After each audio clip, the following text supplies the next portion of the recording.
I've helped hundreds of Instagram creators gain over 5 million followers combined over the past few years, and I've worked with accounts that have generated billions of views, so I kind of know how the game works and how the game's changed in a way. Now, knowing this whole field, I don't want Instagram growth to take you years of trial and error because it can be done so much faster. So I've taken the best insights from my most successful content and put it into the super cuts, essentially. And you're gonna see behind the scenes of how I help accounts blow up, how creators break through plateaus, and the exact strategies that separate growing accounts from dead ones. You'll learn the algorithm secrets most creators never discover. You'll see the mistakes that actually kill reach, understand how to master hooks that stop the scroll, and discover how to turn followers into real fans and real income. So see this whole thing as the best free course available on everything you need to win on Instagram, currently on the internet. Now, none of these strategies coming up will actually work if you don't master what I'm about to show you in our first lesson right here. So take some notes, sit back, and discover the quickest way to get your account to grow with just 10 minutes a day. I actually challenge some people to do that using some strategies you should implement right now. What if I told you that 5 minutes per day, twice a day, could be all you need to get your Instagram stats from this to this? In fact, I picked 5 random people from my DMs to do these 10-minute hacks over the span of 30 days, and the results are quite surprising, my friends. I couldn't believe that 5 was better than 6. But let's not get ahead. The first one is something I feel like people think they know, and whenever I talk about it, they're like, teach you something new? You But here's what you don't know. I sometimes check people's profiles out after they write me stuff like that. And guess what? Most of them just don't do it or do it the wrong way.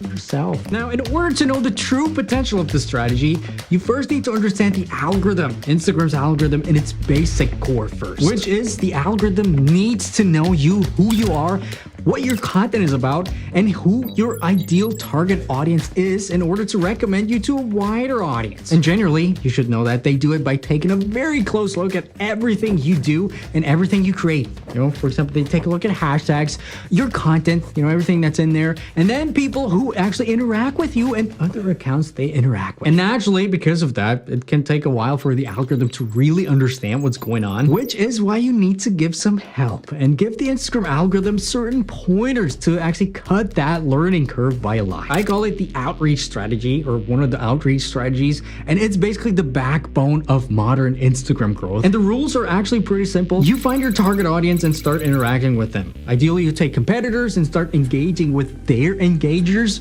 and some will actually interact back, checking out your profile if it's optimized. If it's good, well, pretty good, you get followers. Plus, you actually, and this is the important thing, you give the algorithm valuable insights to, you know, actually who to recommend you to and to actually get recommended faster. Now, doing this just 5 minutes a day will massively increase your exposure and, you know, actually get you to a baseline attention level. People can grow 500 to 1,000 followers a month just by doing this. There's one thing you need to watch out though.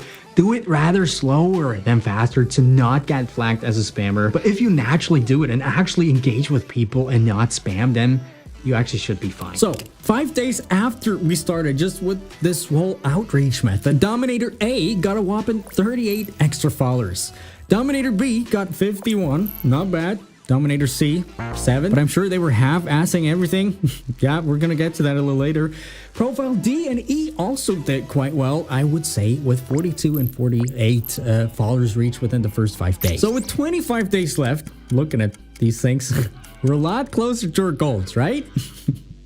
But that's the game. Now here's the thing with this outreach strategy. Once you get a certain level of organic growth, you can actually stop with it, because while you can get a certain baseline, you know, with it, there is a cap, and your time afterwards is better spent doing some other things. Like this next 5-minute hack that's on our list. You might have heard me or other people say, well, great, at least 1 reel a day to grow on Instagram. And you might feel a little overwhelmed just, you know, thinking about this right now. But what if I told you you absolutely can create 1 reel or actually normal feed post per day? It's not just about reels, don't forget that. And actually with minimal effort, some might even say you can create, let's say, a reel a day with just 10 minutes a day. So first, let me show you some data on why posting at least once a day is actually the key to success right now with the example of Dominator A. Before this challenge, if you will, he posted about once to twice a week, sometimes a reel, sometimes a feed post, and generally he reached around 400 people per post. Then with this new strategy that we're going to talk about today, he actually managed to post once a day. And here's the interesting thing. On some days, he reached 300 people. And especially at the beginning, some days were, actually pretty bad, where he'd only reach 60 people. But on the other hand, some were actually really good, where he reached 3,000, for example. So even though at the beginning, on average, he reached less people per post, 400 before to, 300, sometimes even less, if you count them together, it's still a lot more than before. Not even speaking about outlier posts that were there here and there. And that's the actual thing. So many people get discouraged by numbers that are a bit lower than usual, even though that's actually good sometimes because the big picture matters. So how can you actually do the same with minimal extra effort? First of all, say goodbye to your quality standards. They're not as important as you might think, especially on Instagram. You can always increase the standards later on once you've got an established fan base. But for now, just try to cut as much possible for maximum content output. First, let's take a look at your previous posts and reels. Chances are actually pretty high you could either simply reshare them again, or rehash them and make them a little bit different, or you could provide an update on it. Or you can even take a carousel, for example, you've made and create a reel, or vice versa. It doesn't even matter if you post the exact same post again after a few months. People forgot about it already. Yeah, I can tell you that. Very sad, but it's actually true. The next thing that seems to work pretty well nowadays, which is, by the way, a trend coming slowly over from TikTok, are very short reels with longer text. So for example, something like this has a lot of reasons, especially talking about the algorithm. And if you pair this with a trending audio, for example, something like this just takes about 3 minutes to make, especially if you have a bank of ideas that you continually note down somewhere. Yeah, you can make 3 of those in a 10-minute session paired with 1 repost, let's say, 1 rehash, and 1 post you do anyway. And voila, you already have 6 posts right there with minimal ads. So here's where it gets really interesting. 23 days in, this is what our profile's growth looked like. Not bad, but yeah, just okay, I'd say. 25 days in, Dominator B actually popped on TikTok. We didn't expect that because she was actually really smart and posted all her content over there as well, getting 11,000 followers over the span of about 4 or 3 days. Now, 26 days in, Dominator A started seeing traction again, gaining about 4,000 followers in just about 5 days or something like this, getting to 10,624 followers right on day 32. Yeah, wasn't 30, but let's just say it counts. Now, what about the other 3? Well, there's something I didn't tell you about before. I actually lied to you. See, I actually didn't challenge them for 30 days. It was actually 90 days. Dominator C actually hit 7,000 followers by the end of those 90 days. Dominator D, let me just check. Well, yeah, he ghosted me after 17 days. Going back to his once a week posting schedule after he saw that he gets less reach initially after posting once a day. Yeah, he's at 268 followers right now. He started with 202. So I guess still a win for him. I don't know. And Dominator D going pretty strong, just having hit 6,000 followers the other day. Still pretty good if you ask me. Now here's the other thing. Dominator A and B kind of gets confusing already. They continue to put in the effort, and just 60 days after hitting 10,000 followers, Dominator A hit, drum roll, 34,000 followers, crushing it right now. Consistency, my friends. Now, one of the biggest issues people face is getting the algorithm to be on their side, right? And it's actually not because it hates you, it's mostly because it's confused. So in these next 3 lessons, we're going to uncover how to get the algorithm to show your content and categorize it to the right people. We'll talk about hashtags and why they're not really important anymore, and strategies to start growing so you can break out what I call the 200 or 1,000 view jail. Let's go. What if I told you that there's literally one thing you need to fix to unlock massive growth on Instagram? What do you think about that? And not actively doing what I'm about to show you will be bad for your account down the line. TikTok, by the way, as well. And nobody's talking about it because the concept of this is actually so new that it seems like nobody's even figured it out yet. You must be joking. You must be joking. And the crazy thing is, it really doesn't matter whether you want to unlock more reach for your reels, stories, or even regular feed posts. And in fact, this thing I'm about to show you will not only increase your reach for a new audience, it will also finally make you appear in your followers' feeds a lot more again. So pay attention, because this finally might, and possibly actually will, fix your Instagram account. Possibly actually will. For example, this Instagram Blackfire student, which is my program by the way, got this massive boost in reach after implementing just this one change, just posting regular photo posts, regular feed posts. The good thing is, if you start working on the strategy right now, you'll be miles ahead of your competition, unlocking more reach than you've ever had before. So first of all, let me show you what I found, and then I'll show you how you can actually implement this whole thing into your own strategy. As you might have noticed, the Instagram algorithm's been changing quite a bit recently. Well, actually quite a lot in the past years. And as of right now, and that's the thing, recommendations in your home feed are the biggest driving factor of getting new followers. Forget hashtags, forget the explore page. The home feed is the new explore page because this is the place where people spend most of their time on. Now, because of this change, your posts are now competing with so much more content than before. We have content from people you actually follow, this new recommended content, which varies quite a bit, sometimes more, sometimes less. We have ads, obviously, and so forth. And just because there's so many more recommendations out there, your content is at risk of being buried if it doesn't meet certain standards. And you probably know the general rules to get there already because Instagram, they're talking about this all the time. I made a video about this whole thing, digging a little deeper. Namely, it's context, watch time, and social signals. AKA you need to target a specific group of people, duh. Then you want them to stay on your content for as long as possible. And then, for example, you want them to like, share, stuff like this. We talked about this before, so far nothing new. But that's actually just the tip of the iceberg, my friends. And sometimes looking at some data that I get, it seems like just having those good metrics doesn't always help. For example, this reel reached around 3,700 people and they watched it about 4,200 times, meaning the watch time is most likely pretty high. And also we have quite a lot of saves considering the reach, yet it didn't blow up and the reach sort of just slowly fizzled out. Unfortunately for regular posts, we don't really have the metrics to gauge whether somebody spent a lot of time on it or not, but the concept is generally the same, whether it's reels, regular posts, even stories. So if the metrics they say to get more reach don't really always count, what does then? Huh? Moziri, huh? What does? Answer might actually surprise you, but it's actually this, plus another variable that's actually hidden in plain sight. And it has a little bit to do with the typical follower journey we've talked about here before. It's actually not enough to get good metrics for one piece of content, one post, one reel. You need to be able to hold a certain baseline throughout the times, throughout your posts. If somebody scrolls through your feed, stops at your post, reads it, interacts with it, maybe even zooms in, for example, and checks it out a little more. Yes, I'm pretty sure they track this as well. Another post of you will then very soon afterwards appear on their home feed, and that's when you have to shine bright like a diamond.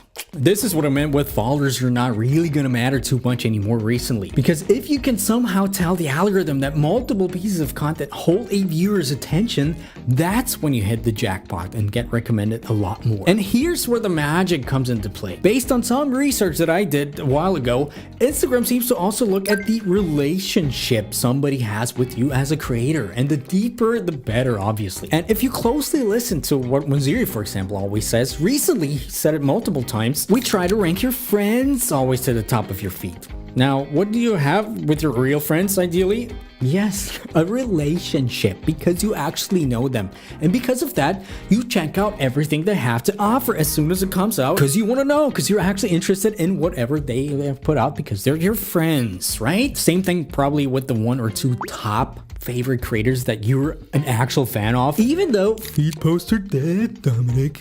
But for some reason, your real favorite creators still always make it to the top of your feed. Weird, right? So we need to find a way to make that relationship people have with you stronger, ideally fast, especially in the eyes of the algorithm. And there's multiple ways to do that, but the thing that actually works by far the best, at least that's what I figured out, is to not just post micro content, the thing that's the hot trend everywhere, which is the correct way to go about it, meaning small bite-sized things, but, and that's the important thing, to also somewhere in this whole thing incorporate the macro aspect into it, meaning what's to come afterwards. For example, is there a bigger picture that they can connect the dots? Is there a bigger story or something that's actually closely related, something that ties everything together, like a story arc, within your niche, within your content strategy. Something people would immediately want to see next, for example, after reading your post. swiping through your carousel or watching a reel. And that's where what I call the bingeability hack comes into play. In simple terms and at the most basic level, you create a part 1, part 2, part 3, etc. thing. And sometimes it's actually that easy. Create some piece of content that people root for, people are interested in, and set some sort of a longer story arc, or an information arc, or a documentation arc. So it's not just this one piece of content that's standing just by itself, but that sort of invites people to check out more that you have to offer. It also could be something that's a little more sophisticated, like you teasing another post that you did at some point, whether it's a reel or a regular post, and people are just gonna do it. You can even crisscross and send them from a reel, for example, to a carousel and the other way around to get even more credibility by the Instagram algorithm. Yeah.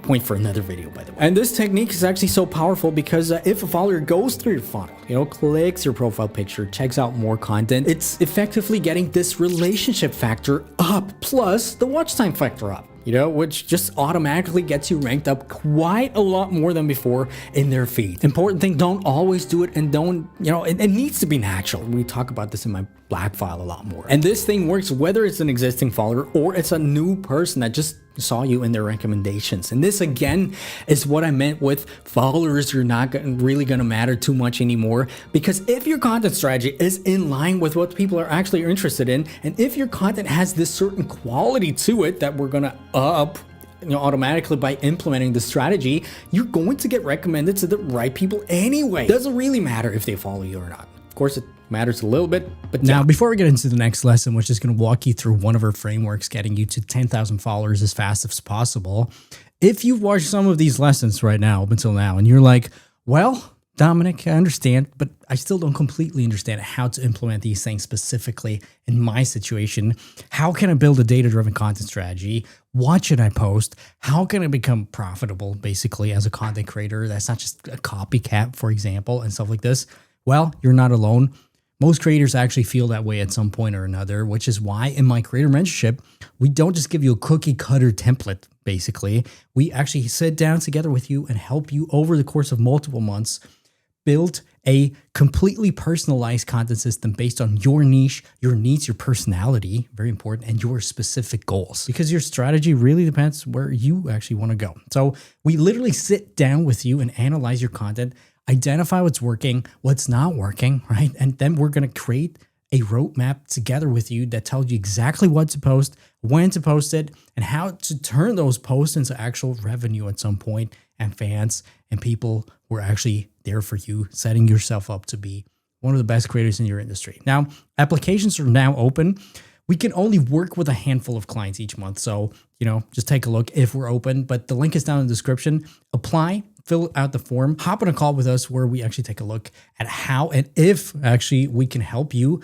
And then we're going to help you crush this whole thing, right? Now, with that being said, let's go back to one of these systems that we install in your strategy inside the creator mentorship, which is the data-driven content framework and your path to getting 10,000 followers as fast as possible. If you've been struggling to get followers and views on Instagram, and if you've ever thought, well, maybe the algorithm is just not on my side, or the latest algorithm updates are just messing me up and stuff like this, let me actually show you the exact same system that I've been using with my clients for the better part of 2 years now. Obviously, we've been refining this process basically daily, but let me show you the latest step-by-step process you can actually follow that we have used to get our clients 4.2 million followers over the past 12 months. At least that's how much it was when I last took a look at this.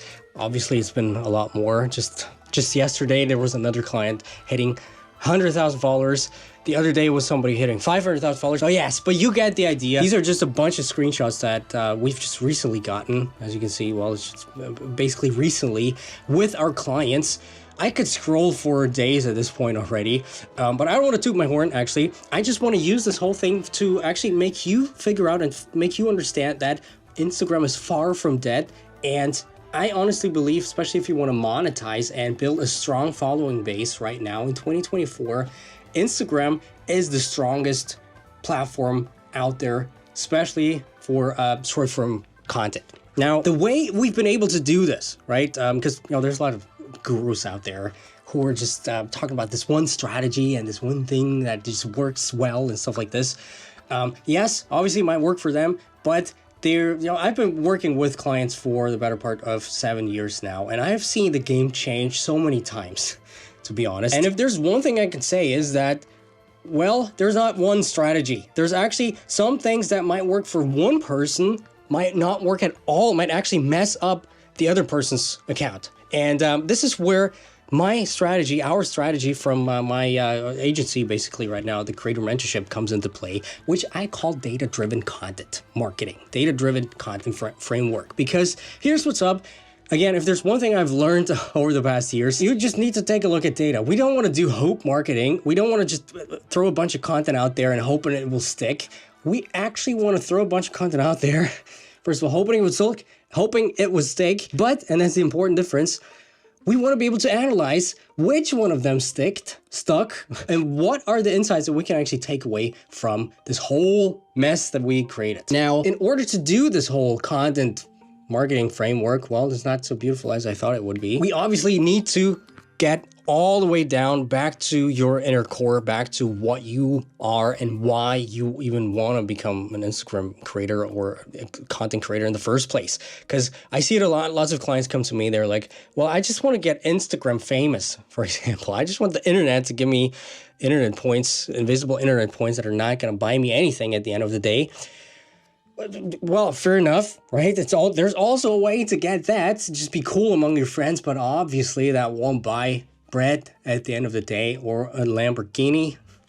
Well, you know what I mean. So first of all, you need to be aware of what are your actual goals, and not just your goals. For example, if you want to just make money with it, which probably is obviously the case, or you want to become free in terms of having more freedom, or that was my initial goal when I started out, was I just don't want to wake up anymore and go to work, right? I didn't care as much about the actual becoming rich part. I actually cared about being free. So, that was my initial thing, but that's not enough, because we also need to be aware of what is our actual mission, because what actually drives us. For example, in my case, it still is the same thing. I want to help as many people as possible to actually become free, actually make money, and do things that they love, which is content creation, because that's actually the thing that I love the most as well. Now, if we're clear about that, only then we can sort of reverse engineer our strategy, our content strategy, that is, first of all, in alignment with our own goals, but also one that's in alignment with what works. Because you'll get yourself burnt out quicker than you can say hello if it's misaligned, kind of. Now, so first of all, get clear on that part. What is your actual why? And write it down right now. Take a pen and paper, write it down. What is your why? What is your goal? Think about, let's say, in a year from now, what is the one thing you want to have accomplished with your content, right? With your Instagram account, for example. Most likely it's being free. Most likely it's making money. Who knows? Whatever that is, just write it down. Then the second thing, that is even the most important thing, and in my programs, we spent weeks, sometimes with some clients even months, figuring that out. And here's a quick outlook into the future. You're going to always have to think of your ideal viewer persona, aka your avatar, if you create content, because things change, things develop, content develops, stuff like this. So second thing, I want you to write down right now, instantly, because once you've done it, you got it over with. Because I know most people actually, they struggle with this and they don't want to spend time on this crucial part. But yeah, think about what is the age of your ideal viewer? What are their struggles, right? What are their biggest frustrations? Everybody has frustrations, and here's actually where you come in. Also, you want to know about their values. You also want to know about their goals. Right? Ideally, these things are in alignment with you, with your mission, and with your goals, because, well, people just like the whole no bullshit thing, and people just like to kind of be attached to somebody that has been in the same situation as them before. So once we have that, and it can take a while for you to figure that out. We actually have some videos here on my channel about this, but once you're clear about that, only then we can actually start with the content strategy. We can start with data-driven marketing, right? Content market. And basically, we just want to break this whole thing down into 3 simple phases, because simple scales, everything else fails. I don't know. There's a saying about that in the content marketing space. I have no idea what it actually is, but let's just assume that's the one. Actually, let's just make that our thing right here. Simple scales, everything else fails. It's probably different than what I said before. And going in there, the first phase is, in my opinion, the most important one. And I would say 65% of the initial creator mentorship cohort that I'm running, where I basically teach a group of people this whole process hands-on on their own example and with their own content, it revolves around this whole first phase, which is a lot of research and a lot of trial and error. And if you're right now like, what do you mean trial and error? I thought you know what to do. That's actually the thing.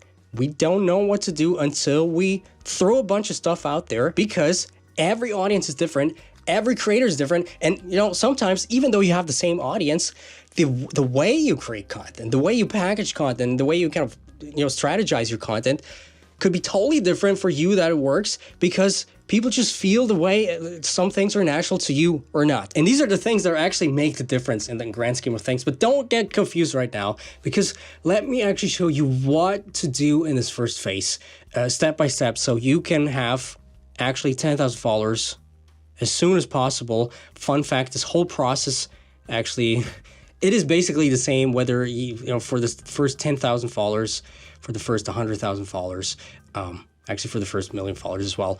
But I'll show you the little differences in this video along the way. So the goal of this first phase, or the three major parts of this first phase, are for you actually to get a lot of insights.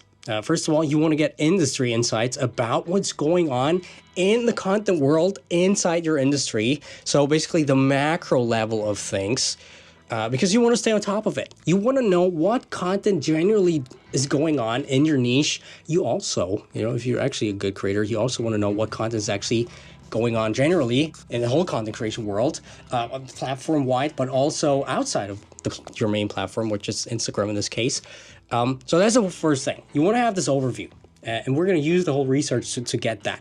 The second thing is to actually get content insights about, basically the micro level, about which individual pieces of content perform for your competitors, but also for yourself. Because obviously in this whole phase, we want to start posting as soon as possible, because the third thing is actually we want to get the algorithm on our side. We want to become friends with this dreaded algorithm, which is totally changing every single week. And if you remember, a few weeks back, I made a video saying, well, the algorithm sort of got fixed.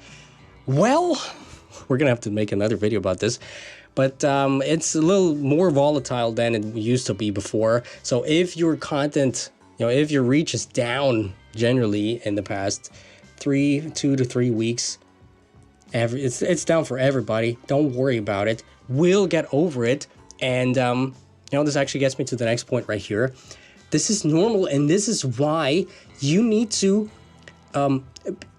spend a lot of time in that phase, in that first phase. It might seem slow for you, right?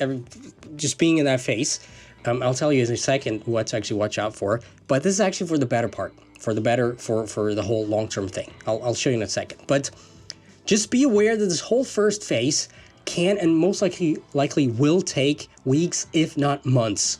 Again, getting insights and training the algorithm to understanding your content landscape, but to also post consistently to actually gain algorithm trust. And I would strongly advise you to post at least 3 times a week, because that seems to be somewhat of threshold within the Instagram algorithm.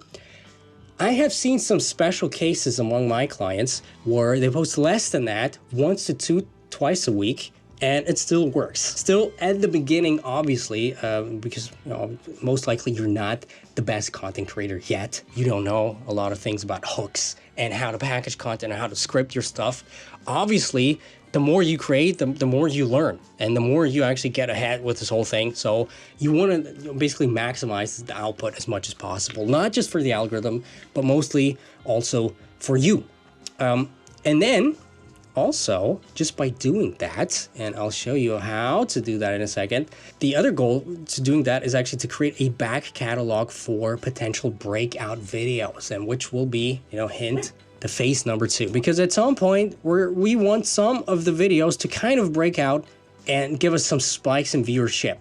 And if we don't have a back catalog from other videos, and I'll show you in a second what that actually means, we're going to have a problem because people are not going to follow us, which is going to be bad for the algorithm. Now, the last important thing for this whole stage, for this whole phase 1, is to actually get insights and data that we can use, because if you remember, we're actually doing data-driven content marketing, because without data, without the right kinds of data, it's gonna just be, again, throwing out a bunch of stuff and hoping it will stick. Hope marketing, basically. Now, this phase also is the phase where most creators give up, unfortunately. And I've seen this times again and again, because it just takes, first of all, a lot of patience. Remember back in the days, if you're among the old crowd like me, Gary Vee also always used to say, well, I forgot what he always used to say, but something with patience. Hard work and patience or something like that. And that is actually true still to this day, because it just takes time to get the algorithm's trust to, kind of understand this. Plus, all these short-term algorithm drops, like the one we see right now, we're not going to get data that shows us stuff over the long term if we just create for 2 weeks, while there's an algorithm drop, and then we take a look at the data, see, well, it's down, whereas, it's down for everybody. And we actually have to take a look at this whole thing for a longer period of time. That's just the way it is. The world turns around, time is a thing, and you just can't blow up overnight. Fun fact, this strategy is usually what people call blowing up overnight, because the first phase will look like this, and at some point you're gonna blow up, and everybody's just gonna take a look at this and see that things will blow up, but nobody's gonna see the hard work that you've done for weeks to months at an end before that in this first important phase. Now, how to use and get data for this first important phase as best as possible. We usually, actually always, we use a what I call content pillar strategy. It's not just me, it's just everybody calls it that. We also call it content bucket strategy. Doesn't matter. Yes, there's a hook in there, or actually an anchor in there, and it's not a pillar. Don't ask me why, but it just looked better. And you might have heard this a lot out there. If you swipe through Instagram or somebody's like, well, you need to create content pillars. This is the secret to blowing up to 5 million followers overnight, stuff like that. Here's the thing. I feel like most people don't really understand what content pillars actually are, because usually if I read through that, people say, well, a pillar would be educate. Another pillar would be to inspire people. And another pillar is how-to kind of content. Apologies, by the way. I've been sick over the past days without internet here in Kiev. And I got sick and my voice is down, but we're not going to focus on that right now. So pillar content is not that. These would be overarching categories that you can then use to subgroup content pillars underneath. And if you just create content like this, you're not going to get far. You're not going to get the data that we actually need for our data-driven content framework. So what a content pillar actually is, my friends, is basically like a subtopic with a similar hook. Something that instantly makes us recognize, oh, I've seen this before. Oh, I know what this is. Oh, I know where this is possibly leading towards. Talking about setting expectations, talking about kind of, the brain always wants to kind of know what's going to happen. And, basically, brain always recognizes patterns.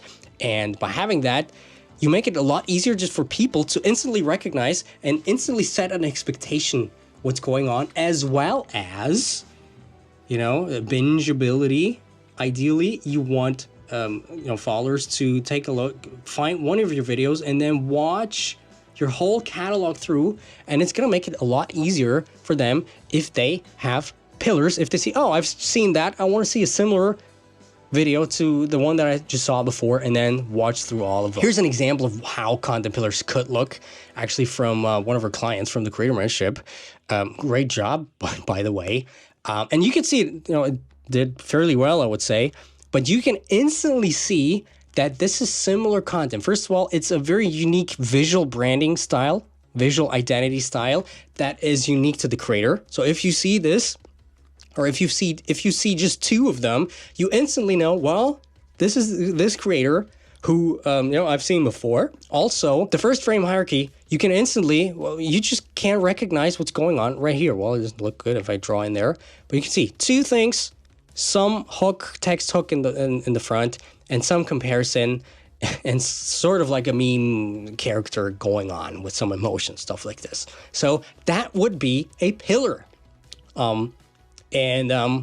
Yeah, for this first phase, our goal is to actually create 3 to 5 content pillars, maybe even more. Always depends on your niche and the research that you did in your audience, right? Understanding your industry and content, but create at least 3 to 5 and experiment them to gather data for a minimum of 4 weeks, before you first start drawing conclusions. Ideally longer, 45 days, 60 days, sometimes is actually when you can actually get real data. Now, so this would be one pillar, right? Let's say this pillar right there. Then you just need to fill it up with different pillars. And like I said, continue posting for at least 4 weeks, ideally more. And how are you going to do that?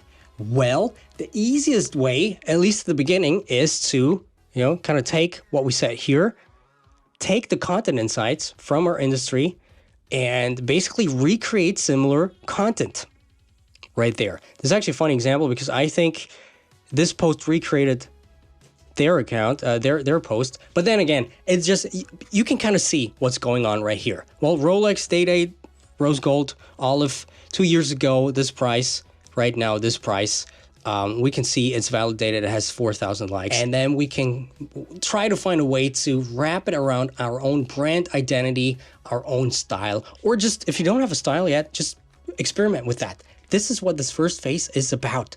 Please take your time. It's totally okay to experiment with stuff, and it's totally okay for stuff to flop. You actually want stuff to flop. Nobody's gonna care because we need, again, we need the data. Even if the data is just a little bit, and I'll show you that in a second. Now, again, how to do that, we're gonna wanna spot patterns in the industry and use basically proven frameworks, right? Similar hooks, similar first frames, similar videos with a similar length and stuff like this. And then again, we group them into pillars. And by that point, we just need to grind it out. I just tell you how it is. There's no silver bullet.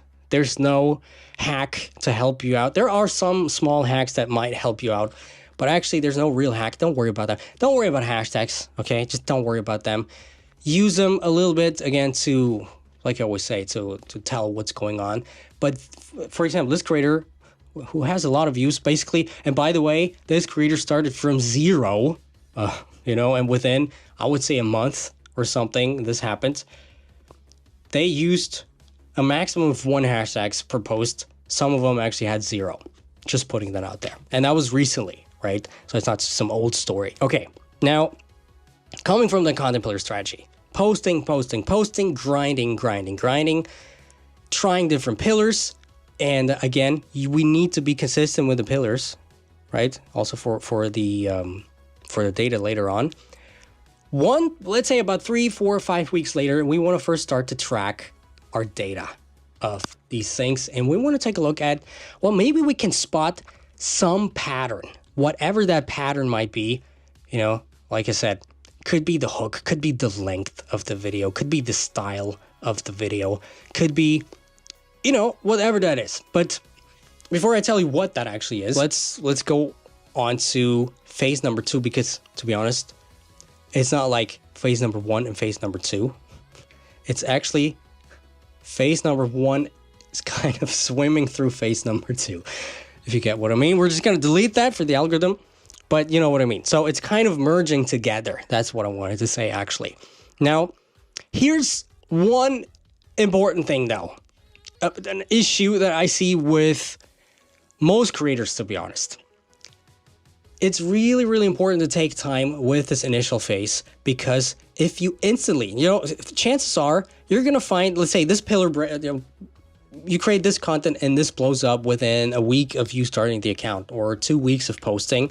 You're going to be like, oh, wow, I'll just use this pillar now, and I don't care about the rest right here. And obviously you're going to grow like crazy. That's going to happen a lot. You're going to grow like crazy. Oh, I actually have this here. You're going to grow like crazy, but it's not for the long term. because you'll actually corner yourself into something very narrow, unsustainable. And the more you kind of milk just one content pillar out, the more the algorithm's also going to corner you in.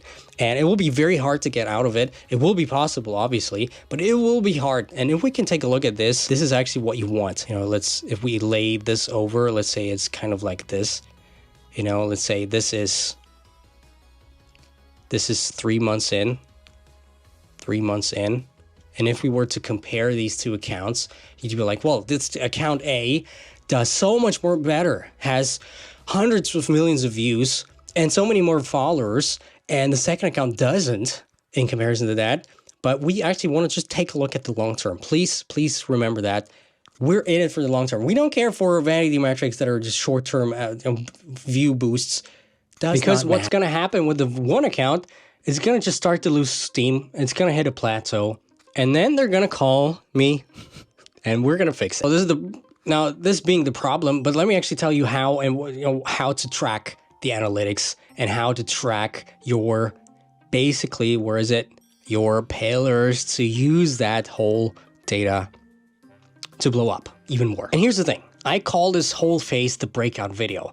Like we said before, at some point you want to have one breakout video or another and then double down on some of these breakout videos to actually grow and kind of handle yourself up to different Instagram algorithm tiers. The thing is, a breakout video does not necessarily mean it's a viral video. It could literally be something like this here, where a video just, let's say you have 39 followers, where a video reaches 2,400 followers. 8,000% more. Might not look like a lot in terms of absolute numbers, but it's actually something to take home and something to work with. So be really kind of focused on percentage increases within your pillars. And once you see that, try to find, first of all, content that has, and that's the most important thing, that has higher reach on average, like you said, percentage-wise. But then also take a look at which content has got you the most followers, because chances are it's not the one that actually had the higher reach, or which content gave you the most comments, talking about the audience development, the relationship you have with the audience, safe, sense, stuff like this. Just, basically track everything. Also, by the way, money, if money is your actual goal. Fun fact, a lot of the times, especially for me, the content that makes me the most money is the content that has the least amounts of reach. Just putting that out there. So yeah, this is why sometimes you see a lot of creators who are totally fine with not ever blowing up and having sort of low numbers. Basically, for the outside, it might look like they're a failure, but actually internally, that's the content that actually makes them money. So be aware of that as well, and be okay with that as well, especially if you want to, money is your actual goal right now, your short-term goal as well as your long-term goal. Now, track these things, and then try to spot patterns among the ones that perform a little better. So anything, right? Ideally, you write down some lists. In my creator mentorship, we have some sheets for that, depending on your coach, your personal coach will work that out with you, for example. But note down anything from the style, whatever that might be. Could be the fonts that you use, the overall look and feel, the hooks, most likely 99%, no, but 85% is going to be something related to the hooks.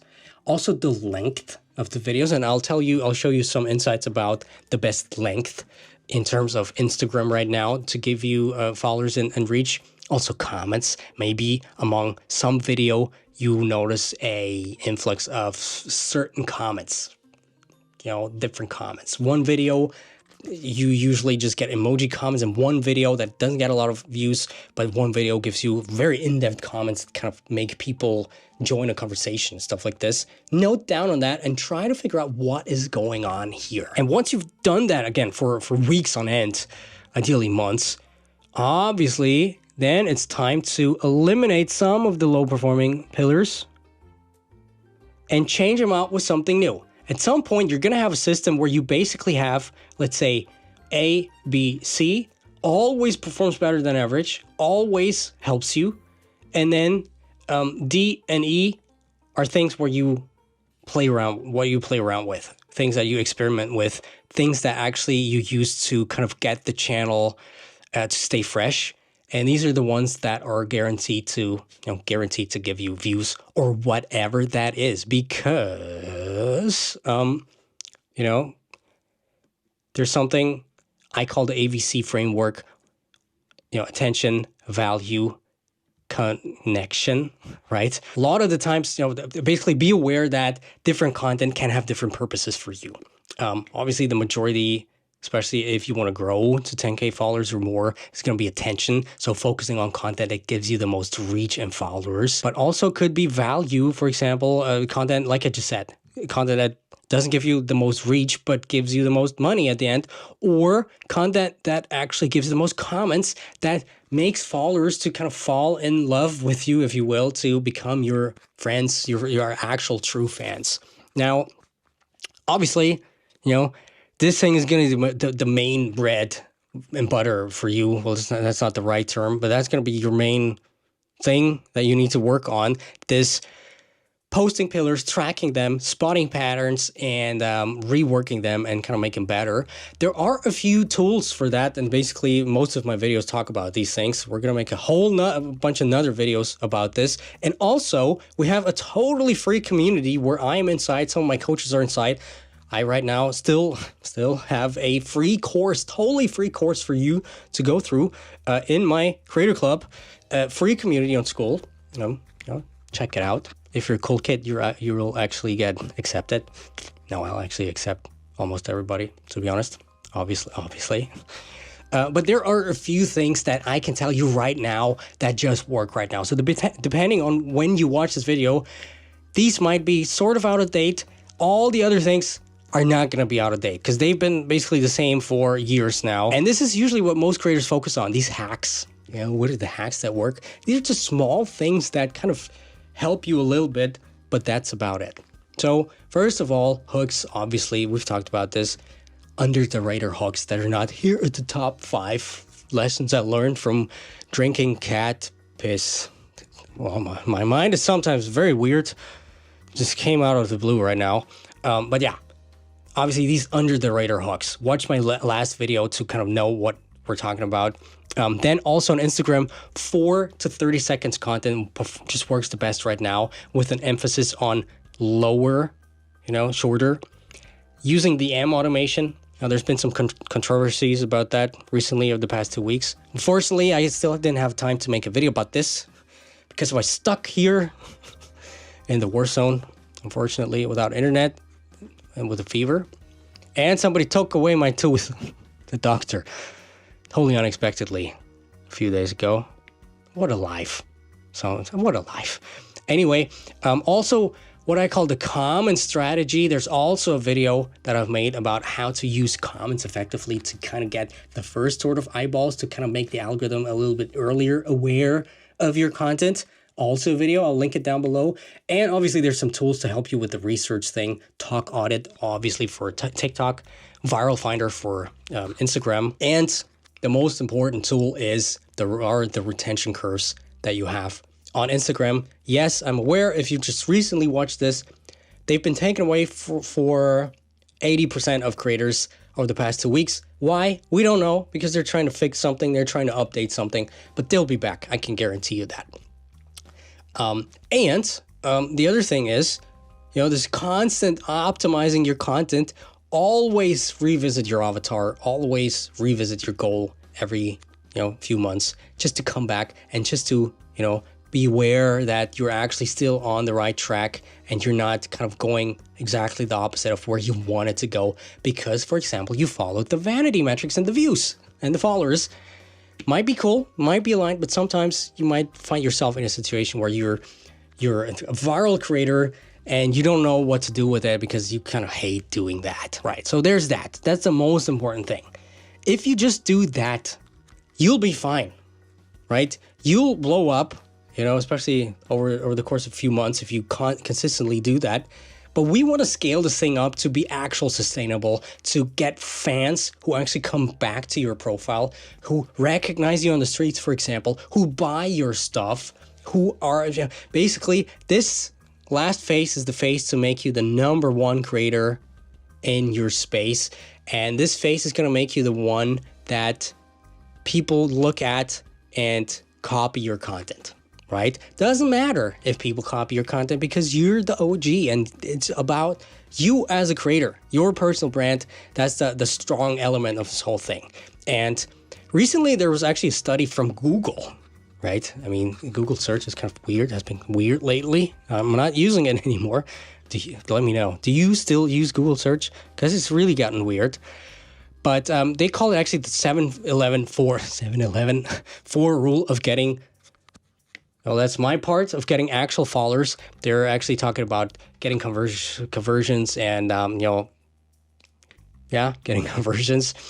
And basically, this rule means that in order, if we wrap it around the whole content context, in order to become a true fan and buy from you, a viewer, a random viewer who swipes through your profile has to watch your content for 7 hours, right? 7 hours across 11 moments or touch points in 4 different locations, right? Obviously, it's not set numbers. It's also sort of like a fluid system.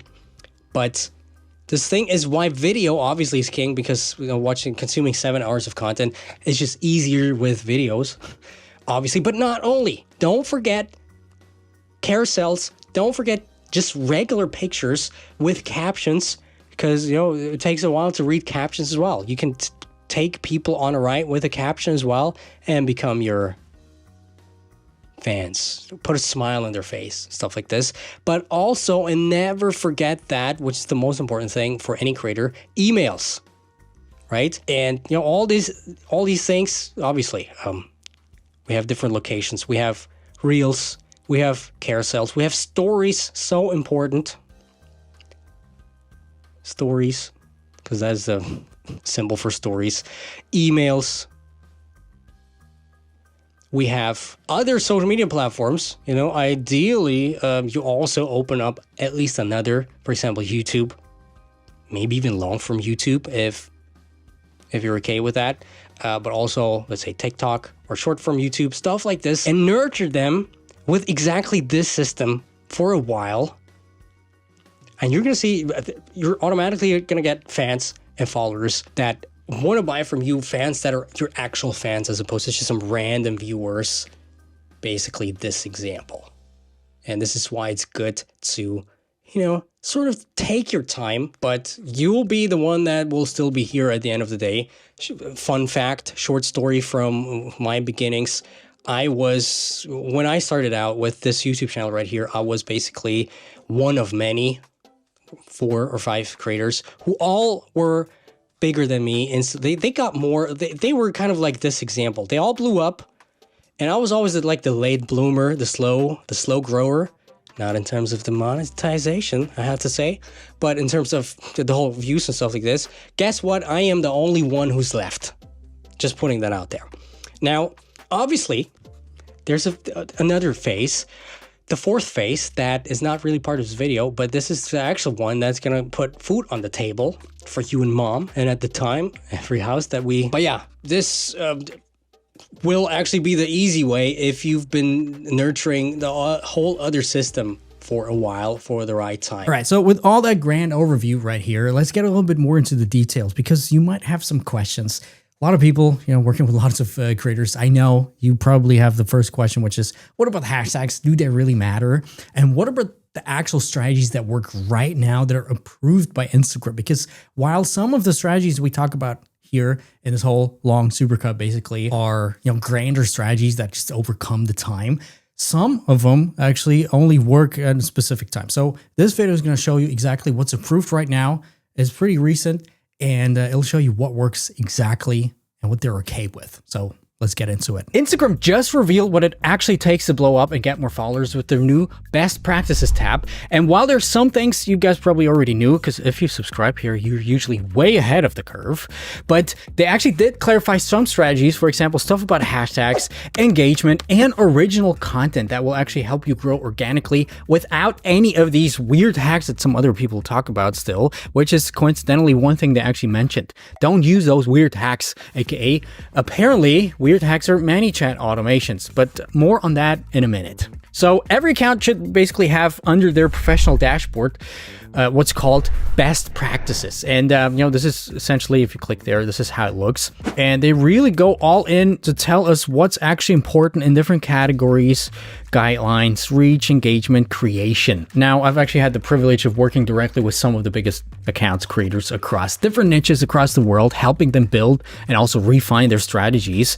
And while all of this advice in there is actually pretty useful, it's not the complete full picture. What actually matters is written between the lines right here, which is what we're going to analyze right here, because there's some interesting things also for me. So let's start with the first tab right here, creation. Create content that clicks with people. First of all, by the way, they already, everywhere they tell you how you are doing right now. So for example, well, you're leading the way with 13 reels created last month.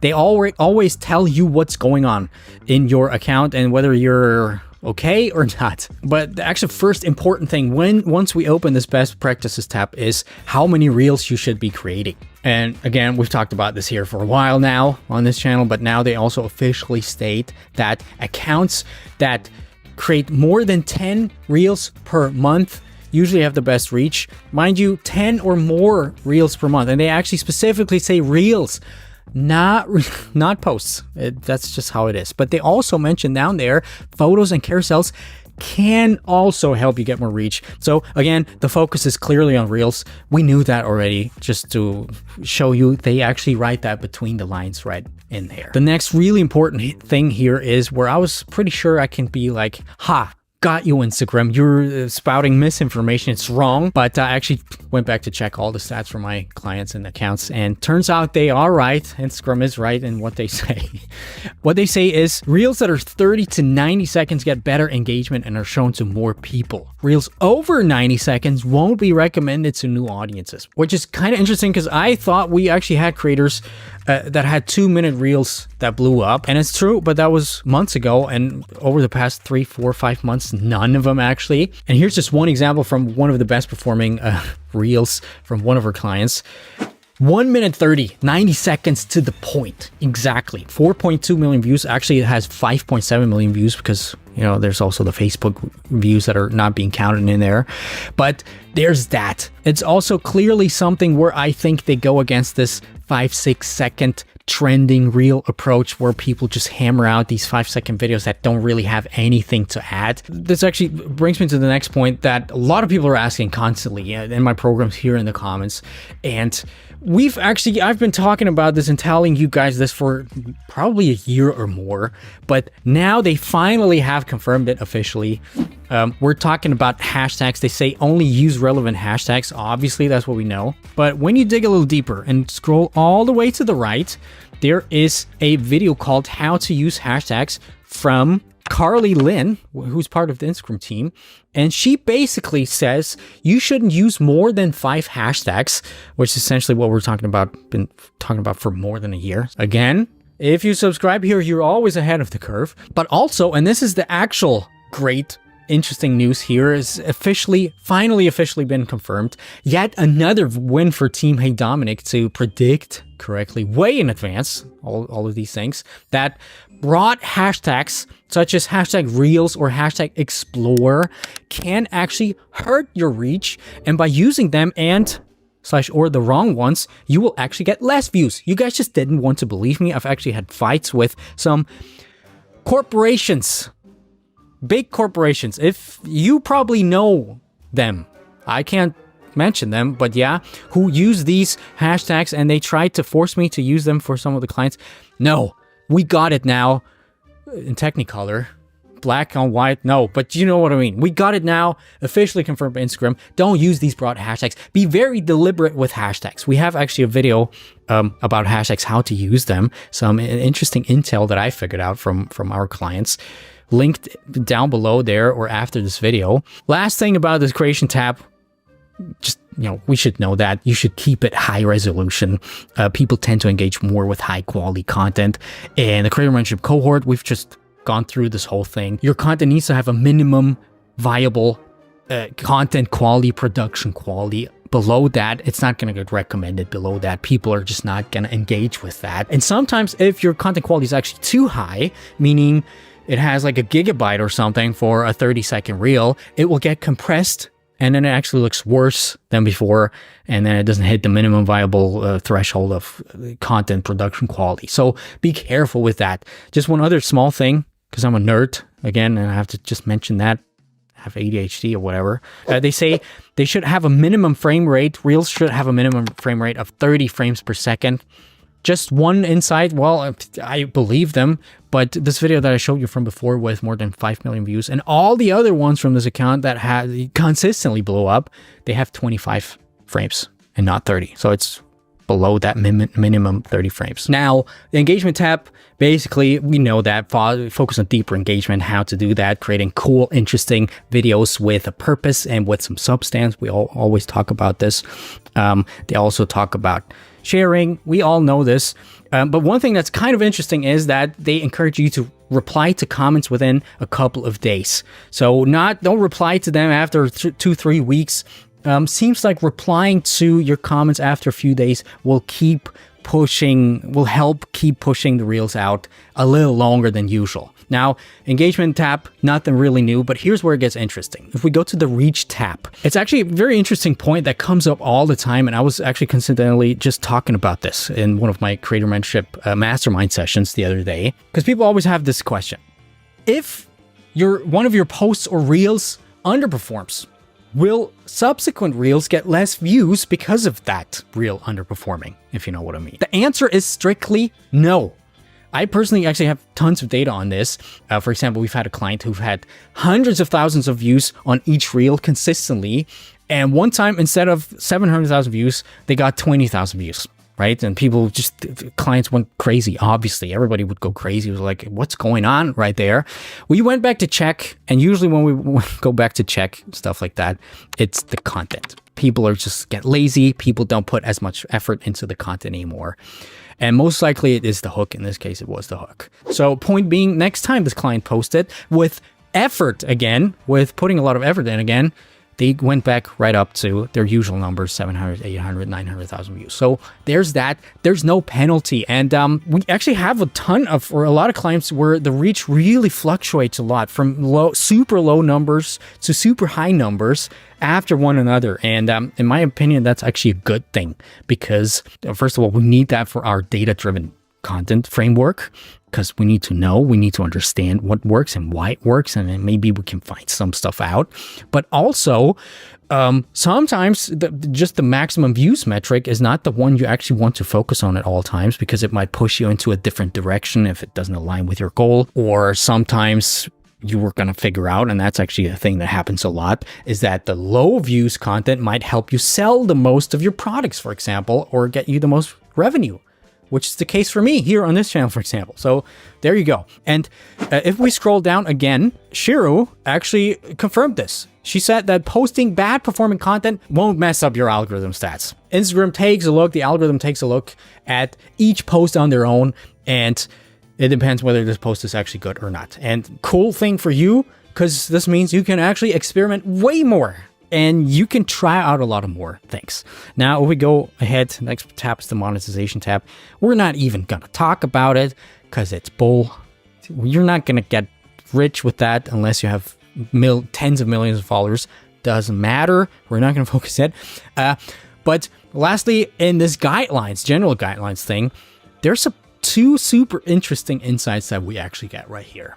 First of all, they tell you if you follow the guidelines, which is good. Again, doesn't always mean that you're not going to get your reach cut, even if it's all green sometimes. Doesn't matter for now. But first of all, the watermarks. I feel like I shouldn't have to say this anymore, but don't post anything with a watermark, especially not with the TikTok watermark in there. But also any watermark is bad.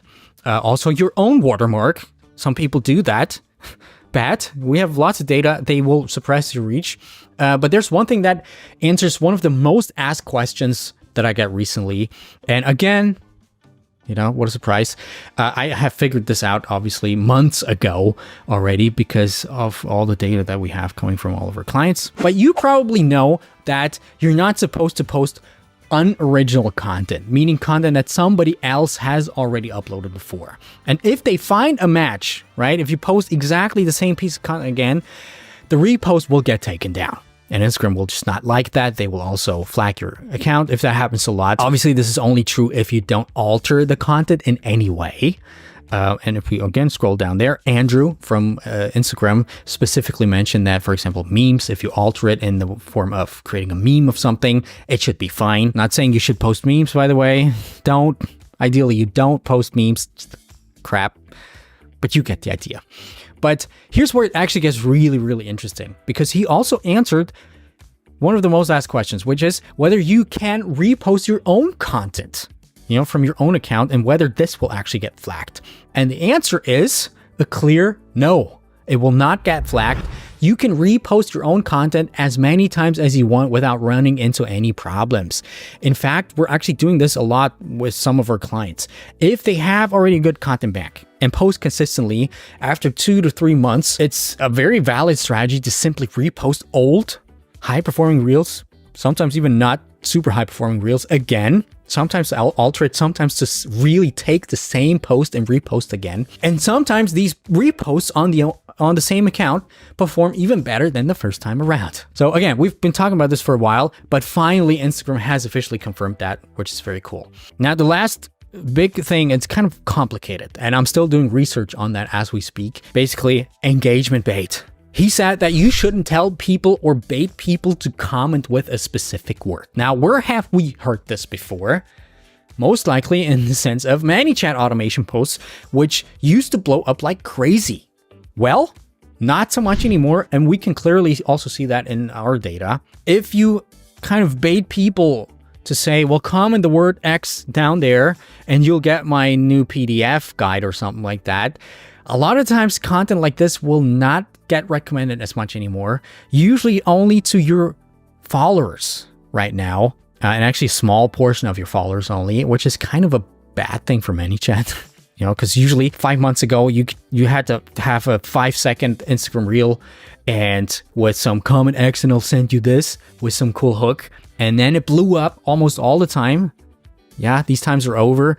Kind of sad for ManyChat. I was actually considering doing some sort of brand deal with them recently. And as you know, I'll only do it if it were really beneficial for you guys. However, coincidentally, really, sometimes it's just funny. I was just on a call with one of my clients right before this video, and still some of her reels blow up with ManyChat automation attached to them. So, we kind of have conflicting data, and this is what I said. I'm still doing research on it, but I believe it has something to do with how the video actually is. If the video has some sort of substance, if we go back, if the video focuses on deeper engagement a bit. If it's just a simple engagement bait 5-second video where you again say, well, comment X, it will most likely get suppressed. If it's a valuable video that sort of gets a conversation going and that has a DM automation attached to it as an extra, it's fine and it will most likely blow up. Again, I'm still doing my research.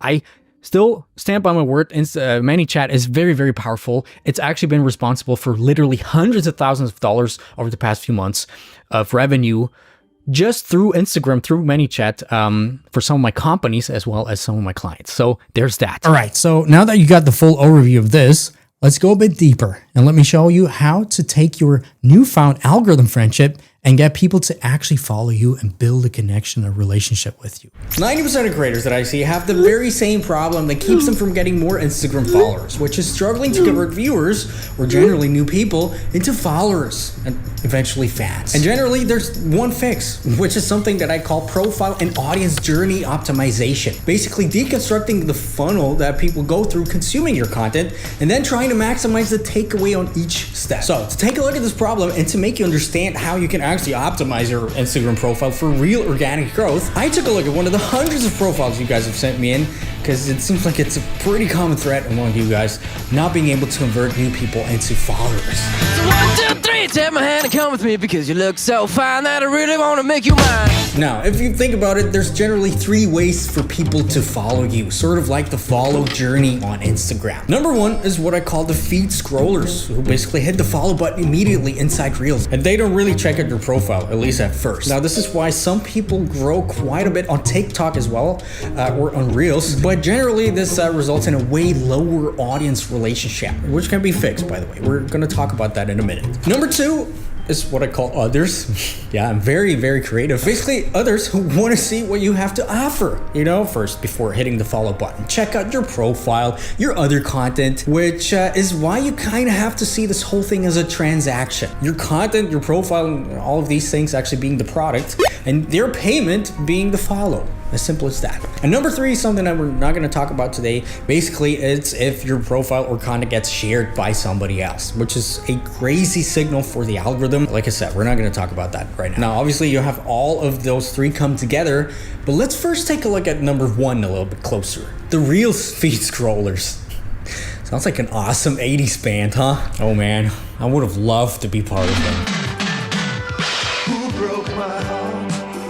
Anyway, take a look at the profile of Vicatari. It seems like most of your traffic actually consists of those Reels feed scrollers, because it seems like the only thing you focus on is actually Reels, which can be done, but not in the way you do it. By the way, this is a pretty good example on how the Reels algorithm actually works. It totally doesn't care about you or your profile or your previous followers. It just checks your content, tries to find a matching audience, and then it starts pushing it out to as many people as possible. But the smart kids might realize right now, while this whole thing is sort of a blessing for Reels creators, it's also a curse. Because a lot of the times people just watch your Reels, maybe even like it quite a lot, comment, engage with it a lot, but that's about it. They don't hit the follow button. So here's what you're gonna have to do. Every creator should always take a look at their profile and content journey from the audience's viewpoint. And generally, if you have issues with converting viewers or people into followers, there's a bunch of things you have to think about. First of all, a lot of people forget that actually, you need strong branding, because generally people only hit the follow button if they feel like they got value from your posts multiple times. Smart kids right now might have heard about the infamous marketing rule of 7, which we covered here in this channel quite a bit, meaning it takes generally at least 7 interactions for a person to either buy from you or actually hit the follow button in our example. And if you just don't have branding elements there, if you're not distinctive, you could just be any of those millions of accounts, and people are just not gonna remember you. It's as simple as that. You're just a sand part corn in the sea. Beach. I'll give you an example. Do you remember the last person sitting next to you in the subway? Probably not, unless it was the Joker. He has a very strong, distinctive brand. In his looks, first and foremost. And the way he speaks. But maybe he did speak. What the fuck do I know? Anyway, take a look at the branding elements of your account, or this account actually. Yeah, no, not really. Actually, they're not there at all. Zero branding, just another one of those reposting accounts. Taking a look at it at first glance. Brandable name? Nope. I mean, it doesn't always have to be that. It's actually a little overestimated, but just wanted to say it. Then you have some distinctive branding in the profile picture to make people remember you just based off of that. Maybe, but not really. Not really. And then the most important, content that's immediately recognized as yours. Let's take a look. And where's my phone? Yeah. Not really. Now you might say, and I know lots of people are going to say that because lots of people told me this exactly to my face. Have the audacity to say this actually. But I'm just a reposting account. I just repost content. How am I supposed to brand this then? Well, that's actually not how it works, contrary to what lots of gurus tell you. But no, don't just repost content. It's not going to work in a sustainable way, at least. Add something of your own. Ever heard about Unilat, for example? It's a huge reposting / news account, actually. And if you take a look at their profile, they're immediately distinctive because they always add something to their content, whether it's commentary, more explanation, or something interesting in their captions. Now, let's take a look at the typical audience's journey in the case of Reels, for example. However, it's basically the same with any other traffic form. Explore page, hashtags, you name it. First of all, people go on the Reels feed, your video shows up there, and somebody who's interested watches your video. Duh. Usually people first get hooked by the video, then in case their interest gets piqued, or at least if it's being kept, they continue to want to gather more information. First of all, by checking out the caption, and then ideally after that, your profile. And if you get people to go through that natural progression, it's generally pretty good, and the algorithm will start recommending you like crazy after some time. But what a lot of people don't know and don't think about, it can pretty royally you over in terms of the algorithm. As we said many times before, people always need to be kept at a high point in terms of interest, meaning your value proposition and their current needs, they need to be aligned. You know, and if in any part of this journey they feel like they're being let down, and if it's just for a little bit, it's game over for you. Because nowadays people, or maybe it's just the brain by itself, they're actively looking for ways out to get that next dopamine hit, that next piece of content. Maybe there's something interesting out there, and you know, people scroll for hours trying to keep the brain sort of occupied. It's sort of like smoking a cigarette, if you think about it. Which is why I personally generally think long form videos are better for the whole future of the world. We're gonna see in 15 years, I guess. But yeah, that's just how it is. Anyway, let's go back to the Instagram algorithm and no! People spend time, watch it over again, read the caption, or because you have a call to action at the end of your reel, they then proceed to check out your profile. And as we know from various sources, including my own research, profile taps are pretty important to rank you higher in the algorithm. Now, this profile actually being an extreme example, but just imagine people, see your content, tap on your profile, see that it's pretty empty, that you have zero post, no caption, no bio, basically no branding that makes the content immediately recognizable. Why should they follow you? And guess what? They're gonna leave again without any actions on their part, making the algorithm think, well, and rightfully so, by the way, well, this profile is not so valuable, especially in terms of keeping interest and keeping attention, keeping people happy. So I think I'm gonna stop recommending it, which is hopefully why you now understand why profile optimization is actually so important. So, what can you specifically do? First of all, have regular posts there as well that equally provide as much value as your reels, provided your reels actually have value. I took a look at your reels and yeah, there's a lot of room for improvement. Like I said, virtually no branding. In your case, you could just start with having a distinctive caption style. With certain colors or something, definitely missing here. I understand you might be trying something out here, but it's just not really there, as well. Also, there's not a real content strategy there, to be honest. So what's the goal of your account? Why would people actually stay? Why would people want to come back to you? What's your unique value proposition? Then, obviously the bio. In your case, in the case of this profile, is actually have a bio first of all, and then based on your content research and audience research that you should have done up until now, use that space in the bio to speak. And again, smart people might notice a pattern here, hook those people in, making them feel like they need to follow you, because your content, in addition to your value proposition in your bio, just makes it a no-brainer for people to not hit the follow button, because that's exactly the content they've been looking for. Now, in my program, the IG Black File, which you have won actually, like I said, shoot me a DM and you're gonna get a code once we drop next week. We do actually have specific exercises and worksheets for you in there to filter this out pretty well if you actually take the time, a few hours to figure this whole thing out for yourself, because it's different for every account. Now, here's the thing. Obviously, the best profile optimization doesn't help you at all if your content doesn't do its best to keep people engaged. And ideally follow this audience journey that we talked about before. And I see it especially with Reels that 90% of the time people make the same mistakes all over again, resulting in bad views. Yeah, so if you're smart, you might have already noticed a pattern. It's creating content your audience has been looking for. And usually once the creators actually master this, to understand what that actually means for their audience, it's scaling time. So let's tackle your first 10,000 followers with this next lesson. So you want to grow your Instagram to at least 10,000 followers. You watch all the videos out there dissecting the latest algorithm changes and growth methods, and yet you can't seem to get traction and get people to actually notice you. Well, listen up, because in this video, we'll dissect the formula to getting rapid Instagram growth in 2023, taking in the most common traits and strategies my students and other creators have actually used to inject super fast growth periods. I'll show you the exact strategy a creator just used to grow to almost 300,000 followers in the span of 3 weeks. And because I know you watch a lot of content that's usually the same, in this video I'll share some stuff you probably won't find anywhere else. I'm not gonna say stuff like what I just saw on Instagram recently. I grew my account to 100,000 followers. Here's what I did. I had a strategy and I stayed consistent. 5,000 likes. Duh, never heard that before. I'm also not just gonna give you some made up advice that sounds like it's sophisticated, but nobody's actually ever tested it before in real life. No, my friends, today I'm actually gonna give you a 7-step practical formula you need to implement right now. To be honest, I'm not sure if it's actually 7 steps, but we're gonna figure out together over the course of this video. And all of the things we're gonna talk about today come from data and insights I've gotten from working with students and brands. For example, in my creator mentorship program, the first step to reverse engineer this process will probably offend some of you, but yeah, sometimes people just need a wake-up call, I guess. Probably even 75% of people who come to me are guilty of this, and this is sort of the pre-step of making this whole formula work. Take a step back, take a look at your content, and really true to your heart, think to yourself, is your content really worthy of getting 10,000 views, 100,000 views, maybe even 1 million views? For example, just picture 10,000 people in a room, which is, by the way, a pretty big room, and they all came for the same thing. And then you come out and perform your content or show them your content. How would they react, honestly?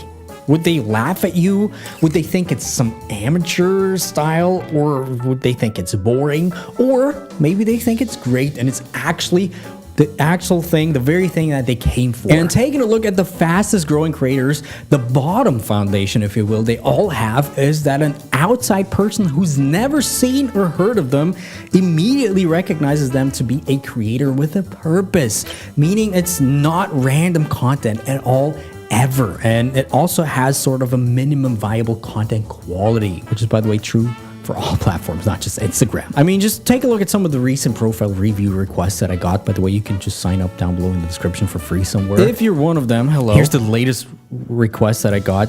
They say they're in the ladies fashion niche and their main problem is not getting enough followers. So let's take a look. Yeah, just taking a look. The content quality is just not there at all, although it's picking up if we take a look. But there's no clear purpose, right? The profile's not optimized for getting followers, and it's not really inviting for somebody, some outside person, to actually stay, hit that follow button, and actively wait for them to post more content. Actually, let's dissect the statement a little deeper, because in this actually lies the formula of rapid social media growth. Number one, you need a purpose, which means a niche and an ultimate end goal to make people with a similar goal or interest be interested in you. And you truly need to understand these people in order to serve them with purposeful content. I don't know what I'm doing with my hands. Then, according to you and your ideal followers' purpose, you need to optimize your profile to increase every chance of them actually hitting that follow button. You know, and that really depends on your audience. People always ask me, well, how to optimize that profile. There's some rules, but it actually depends. It's some psychological factor behind it. What can you do to make somebody like Jim, for example, more likely to follow you? Is it a certain sentence that makes him instantly resonate with you just a little bit more? Think of basically anything that could push somebody who's slightly interested and intrigued just over the edge to make them think, wow, I actually want more of that. I don't want to miss that anymore. And this last bit is actually the most powerful way to open the algorithm floodgates, get recommended, and grow like crazy. Make people want more. Recently, even Instagram themselves spoke about this on their creators account. Although, yeah, like always, a little bit hidden between the lines. They say, Jesus Nalgas tripled his audience and has over 440,000 followers who tune into his vibrant energy, recurring reels, stories, and lives. The key word here actually being recurring reels, aka serious. It's been a thing on YouTube actually for a while, but also Instagram keeps mentioning it here and there. Session times are actually where it's at. We've predicted this actually, or I predicted this actually more than a year ago here on this channel. So yeah, if you want to keep being in the loop and sort of be ahead of the curve slightly, you know what you got to do. But yeah, basically this whole thing means the more content you can make people watch in a single session, right, without leaving the platform, without closing the app, the more reach you're gonna get subsequently. And obviously this works best through creating a series. Let me show you a very interesting example of that in action, and it kind of follows what Ryan Trahan did over here at YouTube. What a surprise. The basic principles of content creation are the same everywhere. What a surprise. This guy right here is Tommy Carroll, and according to my research, he grew about 47,000 followers over the span of a year or two, right? Pretty consistently. He made pretty good content. In my opinion, lacked a little bit of direction, you know, a few little tweaks of this formula that we talk about here in this video. But then, yeah, just about a month ago, he actually changed his whole strategy. Basically what he did was to create a series where he spends 30 days learning 30 different skills, and it blew up. His account grew actually almost by 300,000 followers in about 3 weeks. And the thing that actually made the whole difference was that people were actively waiting for another episode, right? 1 day per episode, 1 episode per day, signaling the algorithm, well, this guy's got something right there. This guy's good for both of us. In addition to that, right, new people who just had discovered him, let's say 17 days in, most likely started to binge his content all the way starting from day 1. Now here's a little twist that I usually only tell people in my programs like the creator mentorship. Now here's the thing that we've personally noticed work really well lately that adds to the whole session time algorithm. Some days I just can't speak. But if you manage to create binge sessions, not only through reels in the reel session, even though it's very good, obviously as well. But let's say you manage to send people over from a reels to a carousel, multiple carousels ideally, maybe even a photo, maybe even get them to interact with you with your stories, for example, within the same session, right? That's the important thing. You are probably also going to see a very steep increase of reach happen. Now, what about Instagram stories? Because a lot of people ask me that, and looking at my most successful clients, those who have a clear story strategy are the ones who grow the fastest and also the ones who make the most money with their accounts by selling more products and services and stuff like this. So here's exactly how to build your bulletproof story strategy. Picture this. 2 creators in the same niche, same audience size, same quality of content, basically everything the same, except their story strategy. One of them actually gets 5 times the amount of story views the other one gets, and it doesn't stop there. After 2 months, the creator with a higher story views continues to grow their overall reach and followers, while the other one's starting to lose steam pretty fast. This is not a hypothetical scenario, by the way. I've seen this actually firsthand with some of my clients, and the difference between these two is actually 3 fatal mistakes you are most likely making as well. And it's not just killing your story views. No, it's actually sabotaging your entire Instagram reach. So let me show you the biggest story mistakes you're probably unaware of. I'll show you also a way how you can get out of this low story reach limbo. And then I'll show you why probably the most common Instagram story hack that's regurgitated left and right out there might actually be the reason for all the bad engagement that you're getting. Let's get into it. Now, there's a few important things to know here. First of all, there is a separate story algorithm and a Reels algorithm. Actually more, but you get the idea. And they used to actually be separate from each other. So creating bad stories didn't necessarily mean bad reach on the Reels part. Unfortunately, my data shows that this has slightly changed recently, which basically means for you, consistently getting bad signals in your stories, aka low views, and I'll tell you in a second what to do about it, will also result in lower overall reach. Kind of bad. So what are these bad signals? Simply spoken, it's actually people not reacting to whatever you throw out there in its intended way, right? Remember that word. Meaning, do people watch until the end, the whole story until the end, or skip forward? Maybe they even exit out of the stories altogether. If you have the engagement sticker, for example, do people actually engage with the sticker, right? Do people hit that? Do people like your stories and maybe even reply to it? If yes, very good. You'll probably have high story views anyway, and you're just going to exit out of this video. But if no, it's time to identify the ones that don't work for your audience and switch them out with some that actually do work. Easier said than done, but let me explain. So first of all, the most obvious being using the link sticker. Just recently, our old friend Maziri, the head of Instagram, has recently said that using this link sticker won't get your reach down. But it's actually a lie, to tell you the truth, because my data clearly shows me otherwise, and it's probably not because Instagram is actively suppressing link sticker reach, right? So it's probably, they don't even want that, so they say no. But because most people just can't be bothered to click a link sticker. I don't know, do you click them a lot? I don't want to click them. Don't ask me why, because it's weird and it opens up a browser within Instagram. So I just don't click it anymore as much as I used to. So yeah, and this is where the first major issue comes into play. Let's say you have a story, you have a link sticker in there. Let's say 50 people see it within the first 2 hours. One person clicks on the link, not a lot, obviously. And obviously the intention of having a story sticker, people click on that link. But if no one does, or if just one person out of the first 50 does, obviously Instagram will think, well, that's not the intention for this feature and nobody clicks on it. Let's just not give out more reach because it's kind of a failed use case. Why? Obviously, the same thing all over again. It's not making people happy. right? It kind of feel weird. The other thing behind link stickers not being the best thing you want to do is potentially sending people off of Instagram, right? So actually double minus for the link sticker in itself. And you probably even noticed it yourself. Let me know down below in the comments. If you have a link sticker in there, does your subsequent reach go down? Yes or not? I bet yes.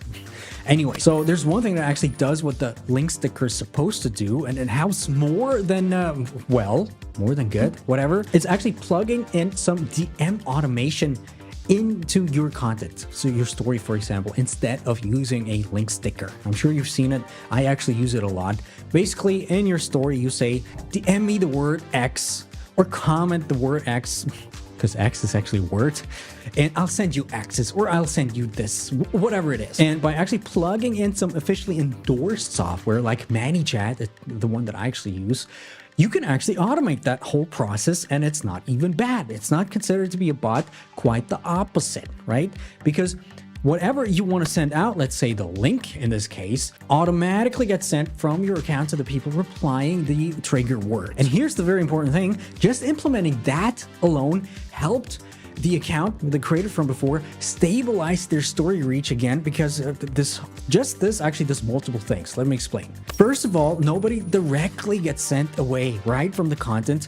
Instead, they actually get prompted to do an action that's on the platform, aka reply to your stories. And that's a good thing about it. DMs are the most important signal for the story algorithm these days, because they show a very strong connection with the creator. And that connection actually gets even stronger because using this automation, your account will actually reply to this DM automatically, basically showing the algorithm that there's some genuine two-way interaction going on. The algorithm doesn't matter whether it's automated or not, because it's from some officially endorsed software. So just that in itself will boost your overall story reach. And if you consistently do that, your whole account reach. Now, the second important part of this equation is basically the same as with Reels, is the story watch time. And it actually has more layers to it than you might think, because for stories, it doesn't just matter if people watch until the end, like for the Reels.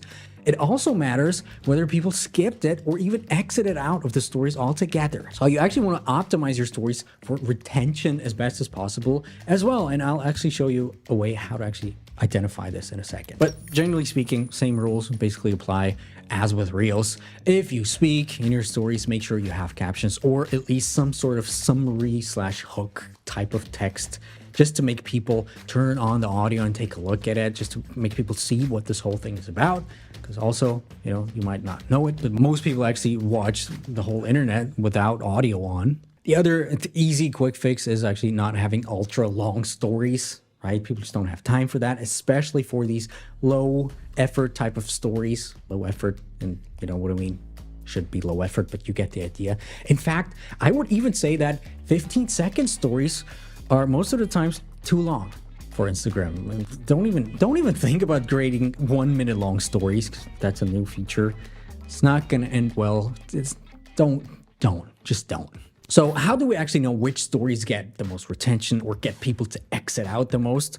How can we optimize the story game to increase our story views again? Because that's what we want, right? Because story views, by the way, I forgot to mention that at the beginning, story views are generally down in the past months. Yeah, that's the reason for actually making this video, just so you're aware of it. But yeah, obviously how you do that through with analytics. And yeah, you might not believe me, but there are actually pretty sophisticated story analytics that we can dive into on Instagram. Not going to confuse you too much right here, but there's basically 5 important ones you want to keep an eye out for. First of all, the overall reach, obviously. The other thing being next story, basically if somebody skip to the next story, meaning the next creator, so skip your stories altogether. Forwards would just basically just skip one of your stories in your sequence. Back is actually something really good. If somebody goes back, means the story from before actually was pretty good. So you might want to track that as well. And obviously, one of the worst ones exited out, which means they exited the stories altogether, their story viewing session altogether, which means you were bad. You do a bad job of creating stories, and you should be punished for that. And yeah, basically what you want to do with these analytics, you want to go back at least 1 year or maybe 2 years or 6 months, basically whatever you think fits the best, and try to spot any types of patterns in terms of which type of story consistently performed better than average, right? And also which one's the worst, obviously. And chances are actually very high that you'll find some interesting patterns just doing that alone. And once you've identified what I call your key story, aka consistently your best performing type of story, you want to make sure to always start your story of the day with one of these to get the reach ceiling as high as possible. Now, here's the kind of update about the story algorithm lately. It's not that important to always start with this anymore, since it kind of has shifted slightly. Yeah, that's the right way to say it.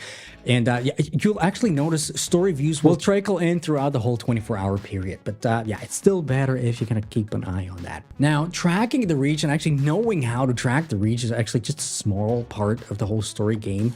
There's not only the whole algorithm part you should know about, right? There's also the content part, and actually mixing these two together, because otherwise you'll just appear to be like a weird robotic kind of version of yourself. Now, if you remember the two creators we've talked about in the beginning, there was actually one more fatal mistake the one creator did that actually impacted the whole account. And all they did was to follow this common guru advice, which basically is post your reels to the stories, because story views also count as engagement and you'll boost your reels reach as well. And here's what's up. Actually, this is sort of true, but this is not a good thing, contrary to what a lot of people think, because if you're a boring, bland creator who views their stories as a way of just getting more traffic over to your other content, as opposed to seeing stories as a valuable tool to get engagement and to connect with your existing audience, which is really, really important, you will potentially destroy your whole account. You will start this downward spiral. Basically, let me explain. Let's say you have a reel that's kind of cool and you post it to your story saying,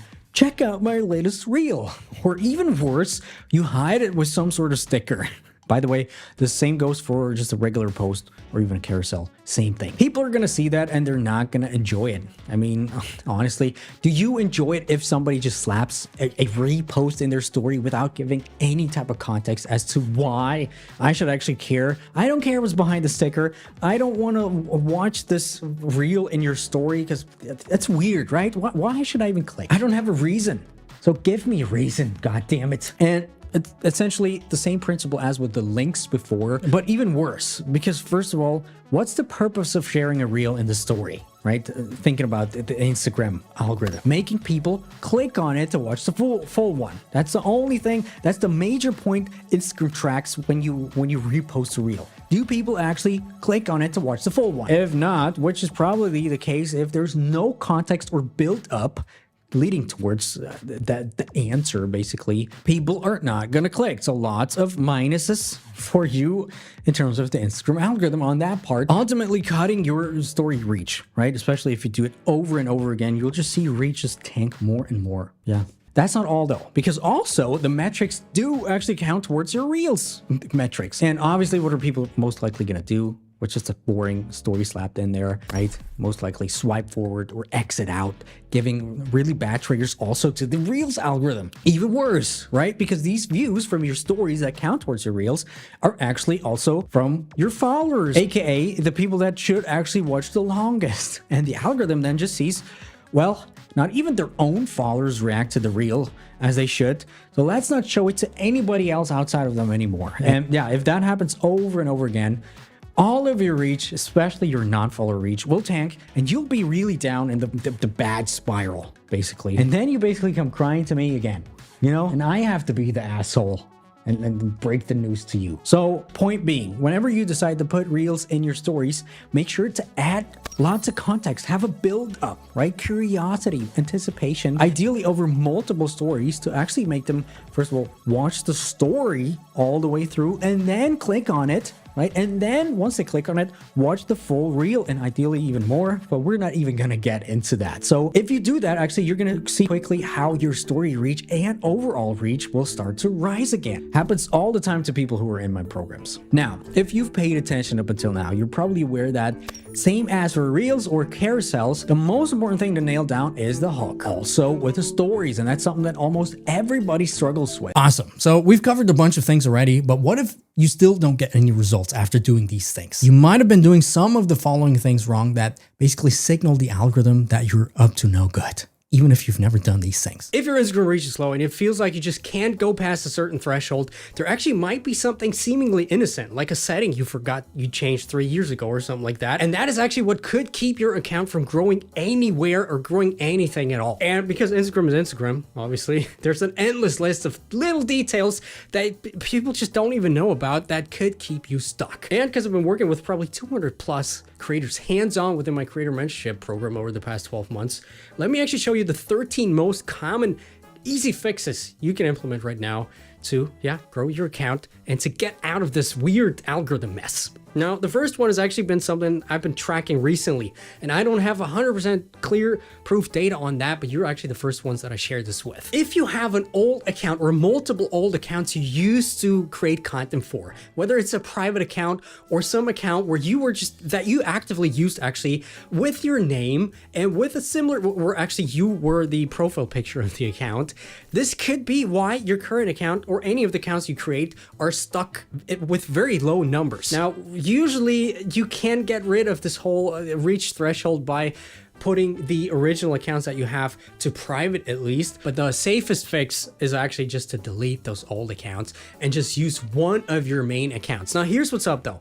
This only applies if the account that you have right now is somewhat similar to the ones you were doing before. So if it's in the same niche or something like this. So if it's about something totally different, let's say one account is about you and your pet cow, Tracy, the cow whisperer or something like that, and the other account is about you, the airplane mechanic. Obviously it's a little bit different, but if it's very similar, your reach might be suppressed. Like I said, I don't have 100% data on that, I'm still collecting, but it seems like they take a look at your name and your profile picture and similar style of content, and if they see you have 2 or 3 similar accounts, your reach will just be locked down and really low. If you have meta verified, by the way, that's even worse because they actively take a look out at accounts that impersonate you. So if they find another account that actually has content from you, or with the image recognition software and stuff like this, if they see, well, this is might be actually the cow whisperer, Tracy the cow whisperer, well, we're gonna keep the reach down and you'll have issues growing with another account. Now, this whole thing has to do obviously with this new original content update about the algorithm,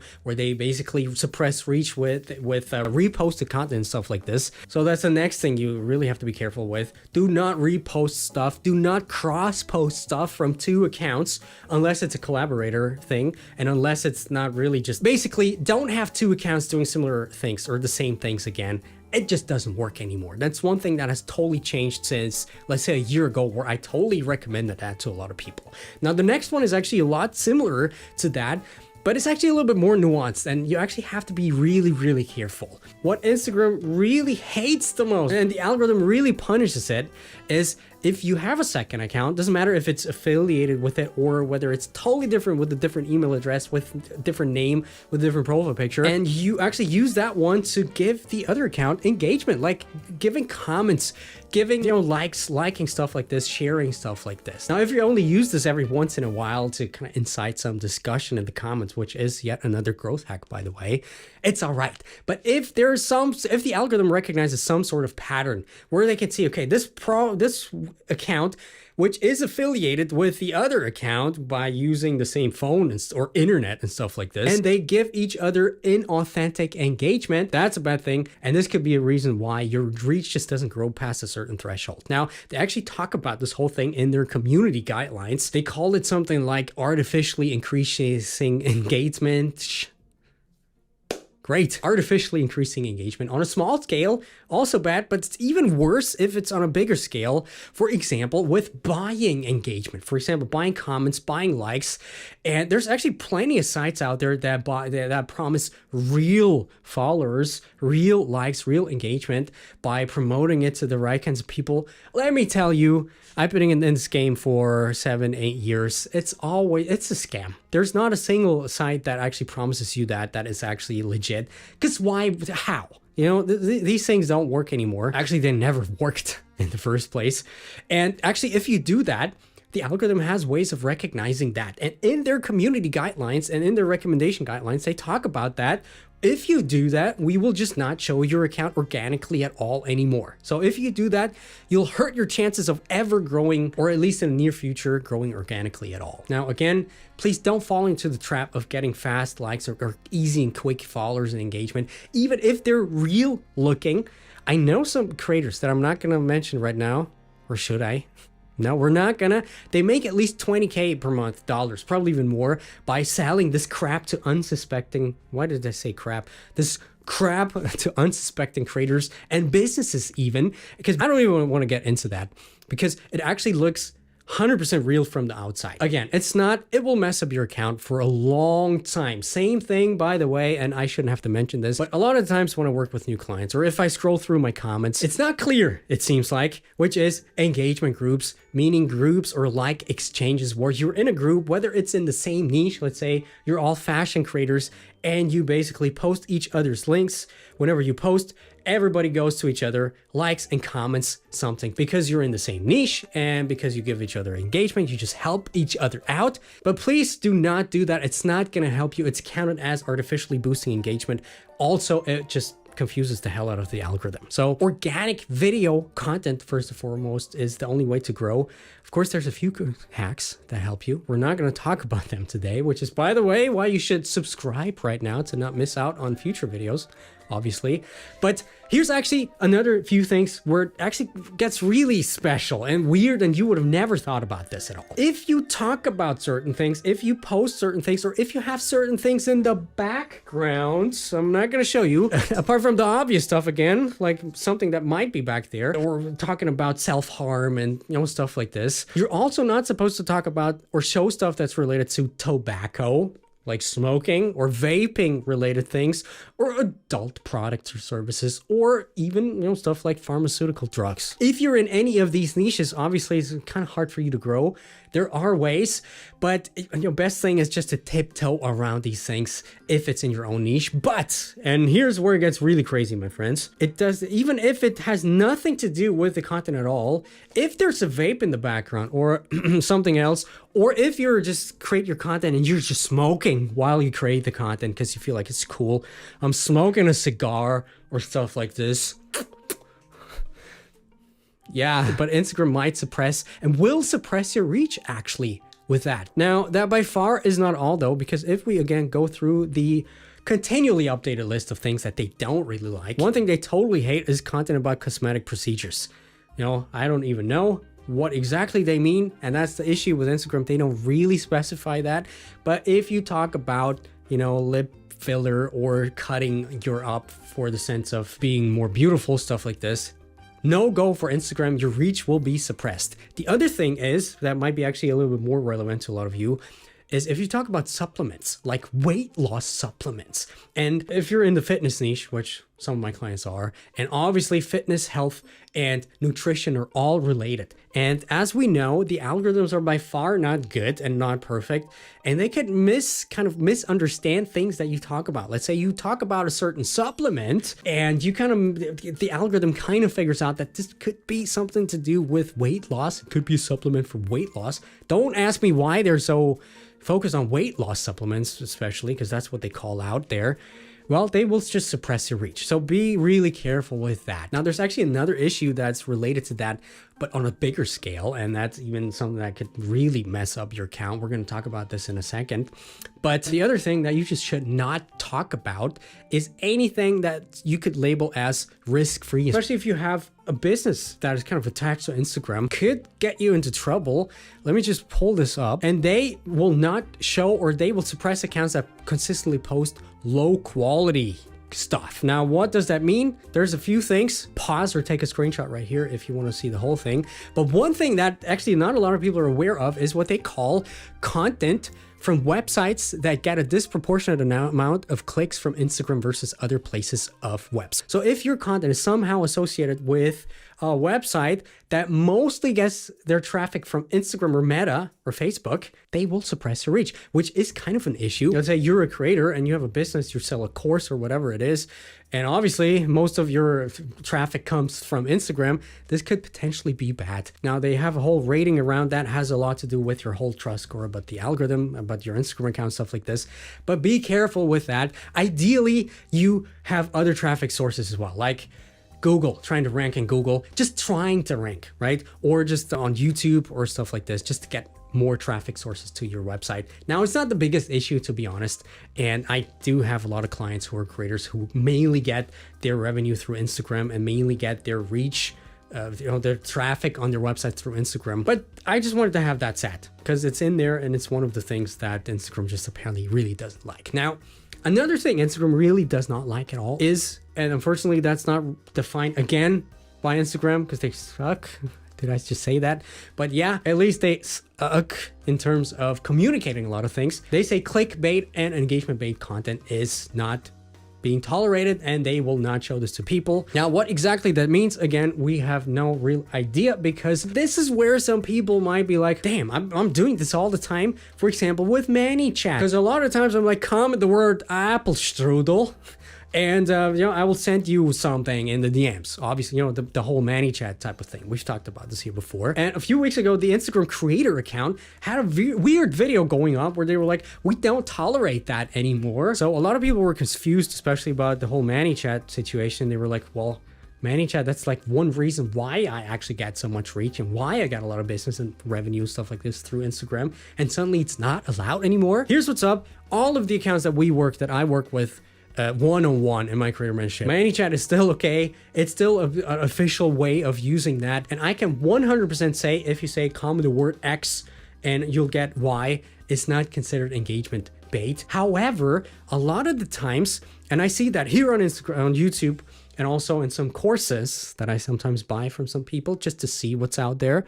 They say stuff, for example, like you need to follow the account name, add the account name and paste it 3 times in a row just for people to click on it. Please don't do that. This is what would be considered engagement bait. Also, stuff like tag a friend and stuff like this, they don't really like that anymore. Used to work really well, which gets me to the next very related thing that's probably a surprise to some of you. Anything what we just talked about in relation to engagement bait or clickbait, and in relation with giveaways or contests of any sort, no go. So giveaways used to be a very good way of getting followers and getting your reach through Instagram. Not so much anymore. Instagram actually calls out giveaways or contests and labels them as content users broadly dislike. So just don't use them. It will not help you. Quite the opposite, actually. Now, here's where it gets even more special and crazy on a bigger scale, because even if you don't do any of the things we just talked about, and if you're totally fine in terms of with things about the community guidelines and adhering, just being a good kid on Instagram, your account still might be what people call shadow banned, and you still might not be able to reach past a certain reach threshold because of some other minor small details you might have missed. The first thing is something that I actually have battled for a long time on my private account, and it was a pain in the ass to fix. It actually took me more than a month to fix. Yeah, we're not gonna get into that right now, but if you have been banned from running ads on the Meta ad platform somewhere, on Facebook, for example. So be it on Facebook or on Instagram, doesn't matter. Or if any of the ad accounts are restricted from advertising who are actually linked to your Instagram account, yeah, you might not even be aware of that. But for example, if you use ManyChat, or if you just have a professional account, a lot of times people have a Facebook account, a Facebook page actually that's linked to it in order to run certain things like ManyChat, and you might not be aware that this account might be restricted from advertising, and that's what keeps your reach down. For example, at the beginning of my recent creator mentorship cohort, right, just a month or 2 ago, when we started, we went through some of the accounts of our clients, and turns out some actually had their Facebook ad account restricted without them even knowing, because they never got a notification, because they never log into Facebook anymore, because they're like, we just need to have this account. Turns out a lot of the times it actually was restricted. So please take a look right now at your ad account. Chances are it's locked. For most of our clients, it was a very easy fix, because I think you need to kind of upload an ID or verify your ID or something like that in order to be technically able to use Meta advertising. It's a law or something like that. And if you don't have an ID on file or something like that, your account gets restricted, and that has repercussions for your Instagram account. Now, there's a bunch of more things Instagram just doesn't like, things that will just not get your account recommended anymore, that will keep your reach low.